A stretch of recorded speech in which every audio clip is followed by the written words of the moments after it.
Assalamualaikum warahmatullahi wabarakatuh. Apa kabar pemirsa Selebes TV? Sedang rasanya saya di Febrian bisa kembali menjumpai Anda dalam program obrolan revolusi. Pemirsa, kita ketahui dampak dari tertangkapnya Profesor NA ya, yang memang sempat membuat kaget masyarakat Kota Makassar dan juga Provinsi Sulawesi Selatan terkait dengan kasusnya. Dan sampai sekarang perkembangan kasusnya masih banyak yang mempertanyakan, baik itu pengamat hukum, di mata tokoh-tokoh masyarakat yang ada. Saat ini kita sudah terhubung bersama dengan Bapak Jusman AR. Pak Jusman, apa kabar? Alhamdulillah baik. Sehat ya Pak Jusman ya. Ini Pak Jusman sementara di rumahnya itu di mana nih Pak Jusman? Saya lagi di rumah kebun ini. Oke. Tadi baru selesai hadiri salah satu narsum juga di dialognya Bako Haimi. Oke, baik. Terkait juga kasus ini. Oh sama ya, sama kasusnya ya? Iya, cuma temanya beda. Tapi serupa lah. Oke. Tadi lebih fokusnya pada penggunaan ini COVID, bansos. Oke, baik. Terima kasih Pak Jusman. Kita juga sudah terhubung bersama dengan pengamat hukum, ada Bapak Muhammad Nur. Apa kabar Pak Muhammad Nur? Alhamdulillah, baik. Sehat ya Pak Muhammad Nur ya? Sehat, alhamdulillah, baik. Iya. Mungkin kita pertama ke Pak Muhammad Nur dulu terkait dengan kasus korupsi yang menimpa atau menyeret nama Gubernur Sulsel nonaktif ya. Ini seperti apa Pak Muhammad Nur melihat, karena dari perkembangannya ini sementara berjalan sudah selesai kemarin ada di pengadilan, ada beberapa saksi ya yang dipanggil dan ternyata ajudan pun juga ikut dipanggil memberikan saksi-saksi dan PLT gubernur juga ya. Tapi PLT tidak tahu menahu nih terkait proyek ini. Jadi gimana nih pendapat dari Pak Muhammad Nur? Ya. Jadi memang karena ini adalah orang-orang hebat ya yang kena, jadi tentu berhadapan juga dengan kehebatan orang-orang yang menjadi saksi dan yang lainnya. Yeah. Tentu yang menimpa beliau ini saat ini adalah kasus korupsi yang ramai diperbincangkan oleh khalayak.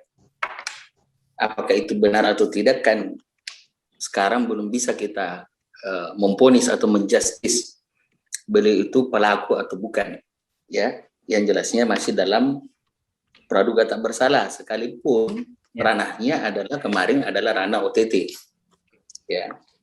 Nah, tentu keterangan saksi di pasal 1 itu bisa benar bisa salah.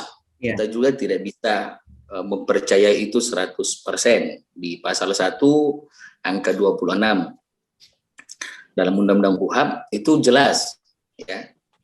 Tetapi tidak bisa juga kita nafikan bahwa bisa jadi keterangan saksi itu benar atau bisa jadi juga itu adalah salah.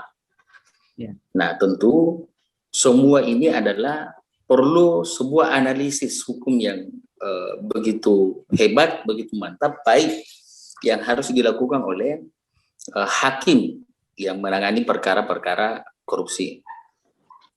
Nah, saya tidak mau terlalu jauh dulu kepada tentang keterangan-keterangan saksi. Seperti beberapa minggu yang lalu ketika saya memberikan keterangan bahwa saya lebih cenderung kepada proses penangkapan itu. Ya, apakah itu sudah sesuai dengan prosedur atau tidak. Nah, terkait persoalan keterangan-keterangan saksi seperti yang disampaikan oleh Pak Wakil Gubernur, banyak lebih tidak tahu daripada tahu. Nah, ini juga kan akan menjadi pertanyaan bagi masyarakat Sulawesi Selatan. Ya, penggiat-penggiat hukum pun juga pasti akan bertanya-tanya, loh, kenapa orang yang satu paket ya kemudian berada dalam penguasaan wilayah kemudian lebih banyak tidak tahu daripada tahu. Itu juga akan menjadi pertanyaan. Pertanyaan yang hebat. Yang kedua, untuk membuktikan juga apakah keterangan para saksi ini bisa dibenarkan secara hukum atau tidak.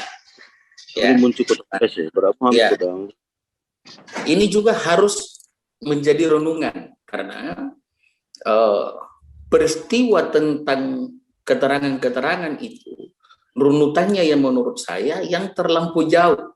Pernah disuruh mengambil uang, kemudian kepada kontraktor bla bla bla dan lain sebagainya.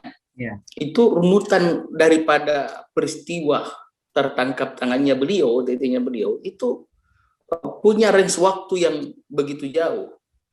Nah, kalau itu terjadi, maka tentu kita menggunakan di pasal korupsi, bahwa korupsi itu bukan hanya mengambil, tetapi turut serta juga memperkaya, ya kan? Turut serta. Siapapun yang mengetahuinya ya harus, apalagi terlibat langsung dalam mengambil itu, bertransaksi itu harus dilaporkan kepada pihak yang berwenang. Nah, kenapa mereka ini ada yang tidak ditahan dan ada yang ditahan, itu juga akan menjadi pertanyaan publik. Jadi kesimpulan saya bahwa memang kalau saat-saat sekarang banyak orang yang akan cuci tangan persoalan korupsi di Sulawesi Selatan. Halo? Ya. Didengar ya? Ya, silakan lanjut Pak Muhammad Nur. Ya, jadi saya lebih berpikiran bahwa akan banyak orang yang cuci tangan dengan peristiwa-peristiwa ini yang dulunya sama-sama bersinergi, mungkin menghindar begitu ya bahasanya ya Pak Muhammad. Bisa jadi, ya kan? Makanya sangat pentinglah keterangan-keterangan saksi itu dan mencari orang-orang yang bisa terlibat di dalam peristiwa-peristiwa ini. Makanya di awal saya selalu mengatakan bahwa kalau memang peristiwa hukumnya tidak memenuhi unsur terhadap sebuah perbuatan korupsi yang disangkakan, saya kira saya welcome. KPK tidak usah malu untuk mengembalikan Pak Nurdin menjadi gubernur kembali. Biarkan proses hukum berjalan. Siapa yang disogok, siapa yang menyogok, ya nanti kita buktikan dalam proses hukumnya. Nah, itu kan yang penting menurut saya. Jadi jangan dulu lebih tergesa-gesa, terburu-buru dalam menentukan atau menjustis sesuatu peristiwa hukum yang terjadi. Saya kira itu. Pak Jusman sendiri bagaimana menanggapi dari hasil pengadilan kemarin? Sudah ada beberapa saksi-saksi yang dihadirkan, termasuk PLT Gubernur Sulsel. Tapi ternyata PLT Gubernur Sulsel memberikan jawaban yang tidak tahu menaut terkait dengan proses suap tersebut. Ada juga para ajudan yang memberikan keterangan-keterangan. Nah, kalau dari pandangan Pak Jusman sendiri melihat hasil pengadilan kemarin seperti apa nih Pak Jusman? Ya, audionya diaktifkan dulu Pak Jusman. Audionya diaktifkan dulu. Halo. Ya, silakan. Halo, kedengaran ya? Iya, silakan Pak Jusman. Ya, saya kira memang menarik ya, tapi izinkan saya sebelum memulai, saya sapa dulu Pak Dr. Muhammad Nur. Selamat siang Pak Nur. Selamat siang. Siang Kakanda. Selalu. Ya, saya kira apa yang terungkap dalam persidangan ya tentu diketahui oleh publik ataukah penggiat hukum bahwa itu adalah fakta persidangan. Sepakat apa yang disampaikan tadi Pak Nur bahwa tidak serta-merta untuk kemudian menjadi mutlak wajib dipercayai, ada proses. Namun saya ingin bilang begini, karena ada menarik tadi disampaikan oleh Pak Nur berkaitan OTT. Sepemahaman saya atau setahu saya selaku saksi pelapor, saya mau bilang bahwa proses penangkapan malam itu meskipun sebenarnya tidak ada rencana peristiwa hukum baru, memang Pak Nurdin sudah mau ditangkap. Okay. Kalau kita merujuk pada Springly tertanggal 1 Oktober 2020. Sebelum 1 Oktober itu ada laporan kami masuk tertanggal 7 September 2020. Berjalan berproses, kami selaku saksi pelapor karena KPK itu sangat komunikatif. Itulah enaknya melapor di KPK beda dengan di Kejaksaan atau di kepolisian dengan tidak bermaksud mendiskreditkan dua lembaga penegak hukum ini. Sekecil apapun pasti ada informasi. Nah, kami selaku saksi pelapor kemarin, setelah maksudnya laporan kami mendapat konfirmasi telepon dari tim penelaah KPK setelah terbitnya nomor agenda namanya. Itu kami dikonfirmasi. Sehingga kemudian tertanggal 7 Desember 2020, 2 hari sebelum penyambutan Hari Anti Korupsi, ini juga kami hadiri semua kemarin. Nah, pada saat petunjuk sebelumnya yang ada telepon itu, ya kita masukkan lagi ada data tambahan berdasar petunjuk tim penelaah atau tim pekaji. Nggak mungkin saya tidak bisa ungkap apa saja yang saya gitu. Nah, dari pertemuan itulah, dari kelengkapan data kami bisa penuhi apa yang menjadi petunjuk, maka memulai kami yakin, dan kemudian berlanjut lagi, ada tambahan lagi kita masukkan tertanggal 7 Januari 2021. Artinya begini ya, OTT pada umumnya orang ketahuinya adalah orang yang tertangkap di mana di saat terjadinya transaksi dan kebetulan ada di tempat. Tapi kalau kita merujuk pada KUHP, tidak seperti itu juga. Ada namanya proses, ini dari siapa untuk siapa, ada pengembangan. Makanya waktu konferensi persnya Ketua KPK Pak Firly, sebelum dia membahas tentang penangkapan itu, Pak Firly menyampaikannya ke publik dalam preskomnya bahwa sebelumnya tertangkap tangan Pak Nurdin ini, memang beliau ini sudah melakukan perbuatan melawan hukum yang sama. Yeah. Artinya itu menegaskan bahwa meskipun sebenarnya tidak ada peristiwa hukum baru malam itu atau rencana peristiwa hukum baru malam pertemuan itu, karena saya sebenarnya tahu malam apa dan hari apa dan tanggal berapa KPK turun, tanggal berapa perencanaannya mau dijemput. Yeah. Hanya karena persoalan ada rencana pelantikan malam itu, makanya ditunda. Itu ditunda.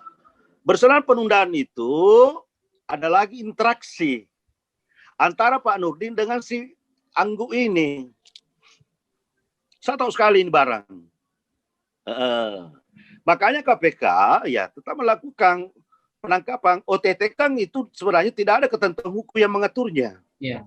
Yang ada diatur itu adalah tertangkap tangan. OTT bagi KPK itu adalah bagian dari operasi, bagian dari tindak lanjut penyidikan. Nah sekarang perkembangannya, makanya saya bilang ada beberapa saksi kemarin yang dipanggil dengan tidak mengabaikan asas praduga, sepakat apa yang disampaikan tadi Pak Nur. Saya mau bilangnya begini bahwa siapapun yang terungkap dalam persidangan, ya kan jelas adalah alat bukti yang sah. Bahkan menurut saya, beberapa hari kemarin ada komentar saya di publik, di media, diwawancara oleh kawan-kawan media, bagaimana tanggapan saya terkait itu. Saya meminta bahwa termasuk 4 orang adalah kontraktor, begitupun ajudannya, itu sebenarnya sudah cukup untuk ditetapkan pula tersangka. Yeah. Ini ironis sekali, masa seorang polisi, meskipun mereka ajudan terhadap Pak Gubernur, masa dia melakukan pembiaran seperti itu?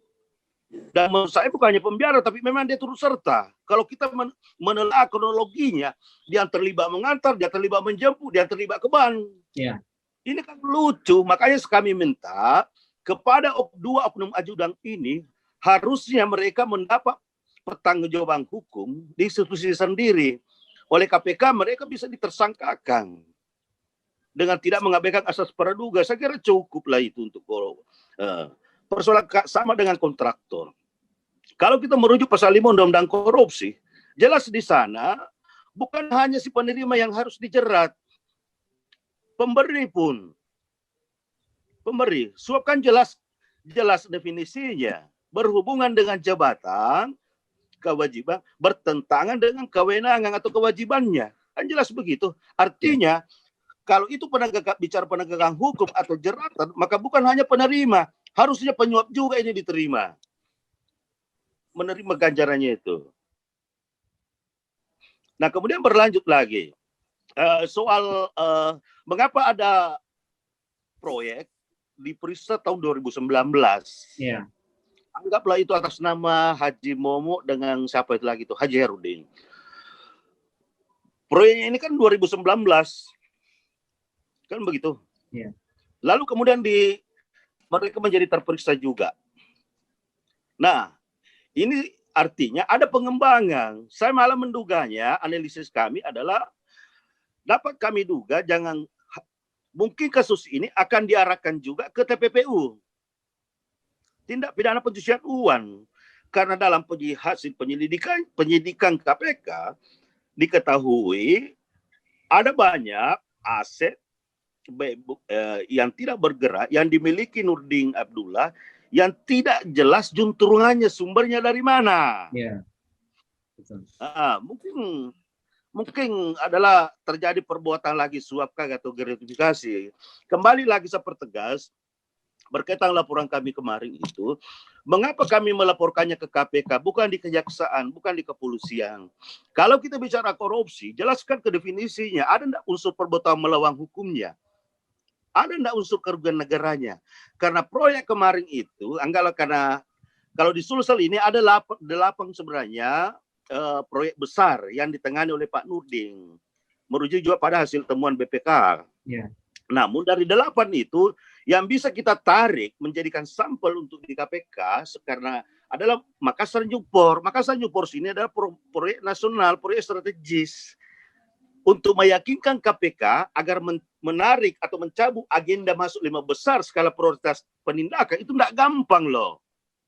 Harus beri keyakinan. Betul. Nah, untuk proyek kemarin kita fokusnya di unsur perbuatan melawan hukum, bukan di kerugian. Mengapa? Karena proyek tersebut masih berjalan, belum berakhir masanya. Betul. Dalam proyek ada namanya adendum, ini kan masih jauh, 2023.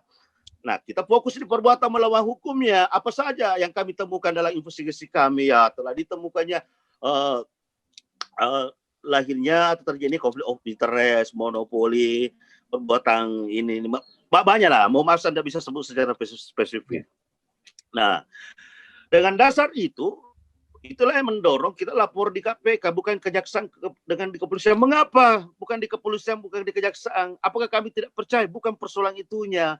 Tetapi karena kami ketahui bahwa yang punya kewenangan penyadapan, yang punya kewenangan instruksi untuk membuka percakapan, rekening, hanya KPK.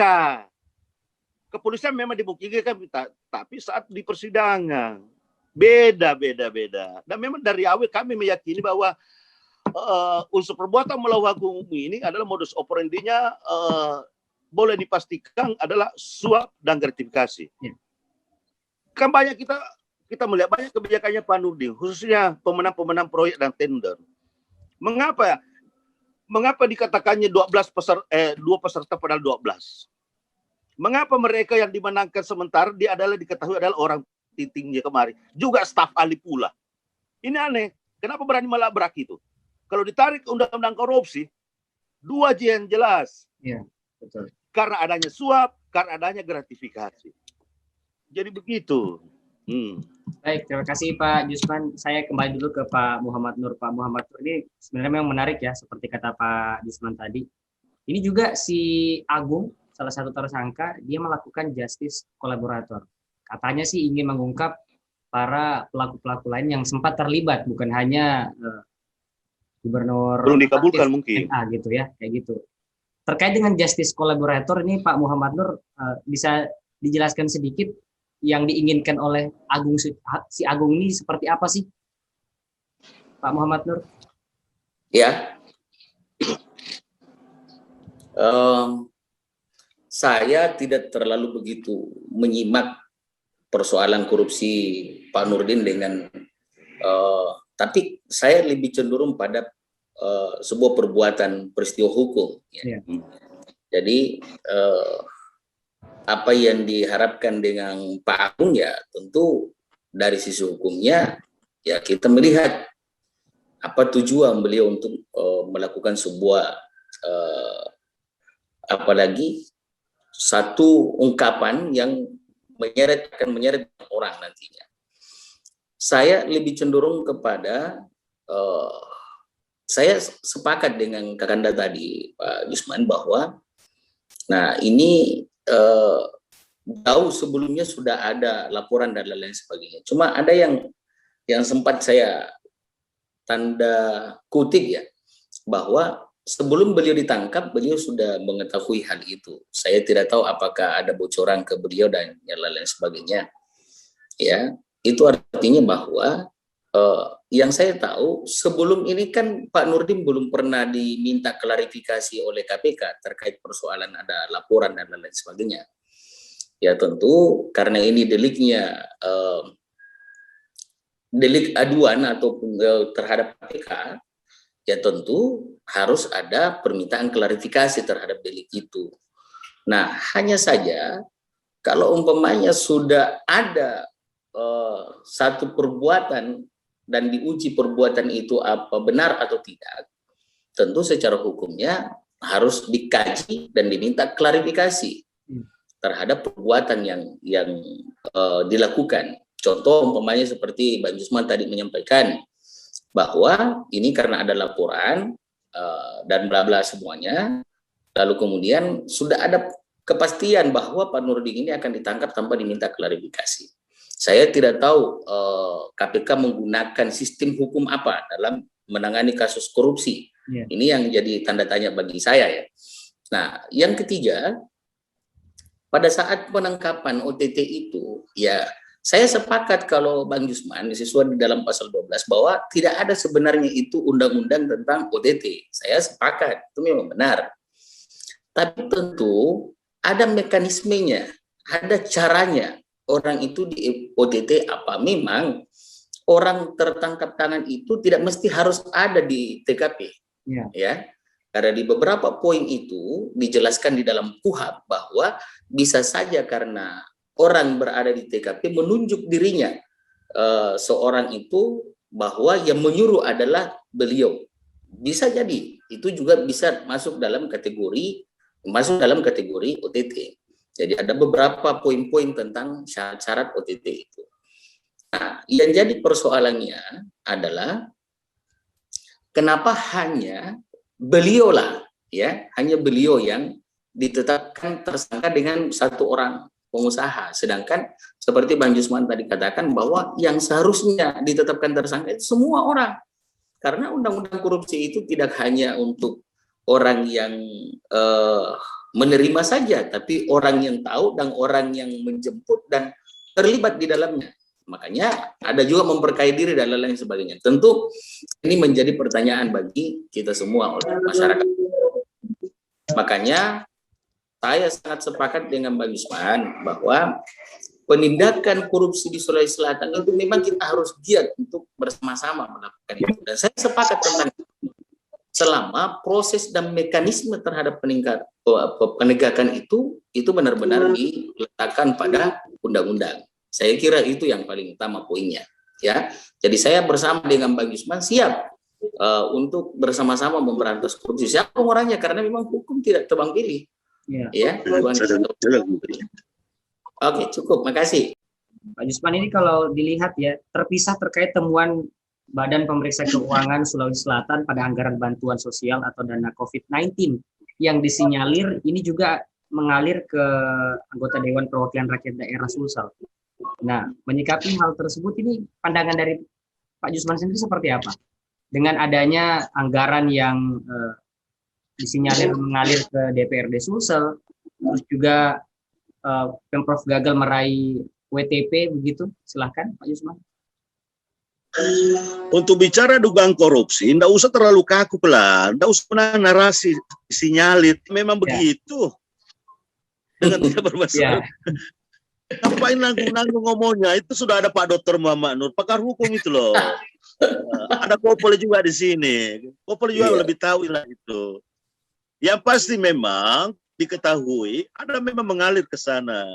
Dan dalam temuan rekomendasi BPK itu diwajibkan kepada seluruh anggota dewan itu untuk mengembalikannya. Pertanyaannya kemudian apa sudah dikembalikan? Itu satu. Kemudian kedua, meskipun sebenarnya sudah dikembalikan, tetap menjadi tanda tanya. Kok ada apa Dewan bisa menerima dana bansos itu untuk COVID? Mereka kan bukan OPD. Betul. Bagaimana mempertanggungjawabkannya itu? Kami menduga, hormat saya dengan Pak Gub, tidak bermaksud mengabaikan asas praduga. Jangan-jangan kebijakan ini dilonggarkan seperti ini untuk meredam supaya nggak muncul suara-suara sumbang. Sejauh ini kan kalau kita bicara dugaan korupsinya, Pak Gub nonaktif, kita tidak pernah mendengar suara-suara lantang, suara-suara keras dari wakil rakyat. Yeah. Ada apa? Apakah diam karena sesuatu? Saya kira kalau untuk analisis begitu, Pak Nur itu lebih pas. Jagonya begitu-begitu. Baik. Itu. Baik, Jadi memang aneh. Dan terakhir, tahun lalu semenjak turunnya ini kebijakan penanganan bansos, di mana di dalamnya dikenal ada refocusing. Karena sumber anggaran untuk penanganan pandemi itu ada refocusing. Ada ditarik dari APBD tak terduga, ada APBN. Dari awal saya selalu wanti-wanti, kita lihat Pemprov kemarin, dia menganggarkan 500 M. Sementara awalnya Makassar itu menghampiri 600 M, bahkan hampir 700. Ironi kan tadinya ini, dari awal kami menduga ada yang tidak benar nanti ujung-ujungnya ini. Mengapa? Sedikit saya agak-agak melebar. Siapa PJ kemarin? Dan apa kewenangan PJ? Yeah. PJ itu adalah perpanjangan tangan dari gubernur. Jadi kalau ada orang bilang, kenapa itu Pak Gubernur itu dia intervensi, dia atur PJ? Memang sudah kewenangannya. Yang tidak boleh diatur gubernur itu manakala adalah wali kota terpilih. Definitif ya. Beda. Nah, apa hubungannya saya bilang seperti itu? Jangan sampai kemarin memang Makassar sengaja dibengkakkan mata anggarannya, Pemprov distandarkan, dan kemudian dimunculkan pihak-pihak ketiga. Pihak ketiga dalam menalangi beberapa prasarana untuk bantuan pandemi bencana ini. Ini kan jelas. Nah, terungkaplah di persidangan. Ternyata sebagian anggaran itu, dana itu dialirkan ke orang-orangnya. Pertanyaannya kemudian, emangnya dia pantas? Siapa sih mereka? Ya. Paham tidak hakikat bansos itu? Kok staf-stafnya orang-orang diberi? Ini aneh memang. Jadi kita tidak, ya. Tapi baguslah, karena sudah ada tindak lanjut sekarang. Dan saya menduga, tidak menutup kemungkinan ke depannya ini ini akan tersangka lagi di kasus lain. Gitu. Tidak ada larangan itu, tidak ada batasan itu. Bahwa kalau kemudian dalam seseorang sementara berproses hukum dan tiba-tiba terus kasus muncul satu-satu, ya bukan hal yang keliru ketika dia tersangka lagi, apalagi kalau sudah mengarah TPPU. Bukan tidak mungkin yang juga pasti ada ya, tersangka lain gitu ya Pak Jusman ya, yang akan diseret gitu. Kenapa tidak? Apalagi kalau sudah ada bosnya kayak Pak Dr. Muhammad Nur, bisa saja tersangka lagi dengan kasus yang lain. Baik, terima kasih Pak Jusman. Saya kembali ke Muhammad Nur. Ini sebenarnya benar ya kata Pak Jusman, ada ironi sebenarnya ini. Ini kita di tengah masyarakat Sulsel ini mengharapkan pemerintahan yang baik dari pemerintah provinsi, tiba-tiba ada kasus yang terkuak oleh KPK dan kasusnya berlanjut sampai sekarang di persidangan, belum selesai sampai sekarang, dan ini kian rumit lah ya kalau kita lihat. Ini banyak sekali jeda waktu yang dibutuhkan. Nah, sebagai pengamat hukum nih Pak Muhammad Nur, melihat dari kasus ini kira-kira apa poin-poin yang bisa kembali Anda sampaikan agar tidak terlalu melebar, tidak terlalu panjang gitu, agar segera selesai lah gitu Pak Muhammad Nur, silahkan. Ya, apanya ini yang tidak terlalu melebar ini? Ya Pak Muhammad Nur, karena ini kalau dilihat dari jeda waktunya cukup lama juga ini di masyarakat juga sudah mengatakan apakah ini Prof Ena akan lanjut kembali atau tidak, ini juga masih belum ada ini kabar gitu. Iya, saya sepakat. Jadi saya merinding itu bahasanya Bang Jus tadi ya, bahwa wakil rakyat ini seperti kehilangan pamor, seperti kehilangan kekuatan.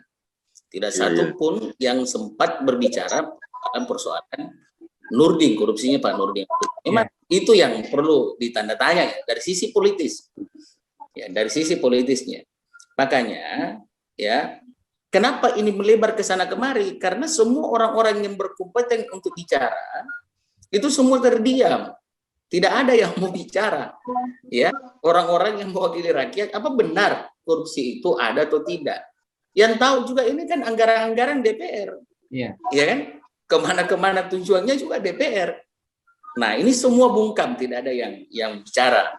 Nah, terkait persoalan tadi anggaran 100 juta lebih per satu DPR itu perlu memang saya angkat topi sama Bang Jusman untuk menelusuri itu. Iya, mudah-mudahan bisa terungkap juga. Jadi menurut saya terkait persoalan Nurdin Abdullah ini kita serahkan proses hukumnya kepada yang berwenang. Ya, saya yakin bahwa kualitas KPK ini tidak bisa kita ragukan. Kita tidak bisa ragukan. Sekalipun KPK itu bukan malaikat, ya, yang bisa juga melakukan segalanya itu dengan caranya sendiri tanpa berpedoman kepada undang-undang. Saya di minggu yang lalu sudah menyampaikan, selama pijakannya adalah penegakan hukum sesuai dengan undang-undang, kita dukung. Tapi kalau pijakannya menegakkan hukum sesuai dengan menonjolkan pamor dan kekuatan KPK, saya orang yang pertama kali untuk nolak tentang itu. Makanya terkait persoalan Nurdin Abdullah ini ya masih kita uji, masih diuji materinya di persidangan dengan berbagai saksi dan lain sebagainya, dan mudah-mudahan ya kita juga berharap kalau memang itu terbukti, ya harapan kita ada orang lain yang bisa terseret masuk, karena saya yakin uang yang sebanyak itu yang disangkakan ya tidak akan dinikmati hanya satu orang. Ya, saya kira cukup itu. Baik, terima kasih Pak Muhammad Nur atas waktunya hari ini ya. Kita sempat membahas lagi terkait dengan kasus yang berkembang. Pak Jusman juga terima kasih atas informasinya. Memang menarik kalau kita lihat kasus korupsi ya. Kasus korupsi ini bukan hal yang baru. Satu closing. Ya. Closing statement sedikit. Silakan Pak Jusman. Saya mau bilang pada forum ini bahwa kan ada banyak pertanyaan dari publik. Ya. Mengapa terlalu lama pemeriksaannya Pak Nurdin? Betul. Sehingga kemudian diperpanjang penahanannya. Ada yang bilang mungkin penyidik KPK kebingungan mencari alat bukti. Oh tidak gitu. Justru KPK berusaha memunculkan kasus-kasus yang lain. Ingat yang saya bilang tadi, bisa saja nantinya juga terbukti pada perkara TPPU. Jadi begitu. Saya tahu kok. Saksi pelapor itu sekecil apapun perkembangannya proses hukum itu akan pasti kami dikabari. Jadi begitu. Iya. Baik. Salam Pak Dokter. Baik, terima kasih Pak Jusman Air atas waktunya hari ini. Memang benar ya, kalau kita berbicara tentang kasus korupsi ini bukan hal yang baru di Indonesia, khususnya di Sulsel. Ini sudah hal yang menjadi sering sekali kita dengar terkait dengan pemerintahan juga. Dan kalau kita lihat dari kasus Prof. NA ini bisa dijadikan pembelajaran juga ya, bahwa kinerja KPK ini sepertinya nggak main-main gitu. Dan banyak wakil rakyat juga sepertinya ini harus membuka suaranya. Jangan hanya diam. Kalau memang ada yang bisa disampaikan untuk membuka kasus ini, silahkan gitu. Karena kasus korupsi ini sepandai apapun Anda menyembunyikan, dia pasti akan terbuka. Baik, terima kasih. Saya Febrian pamit undur diri. Assalamualaikum warahmatullahi wabarakatuh. Waalaikumsalam.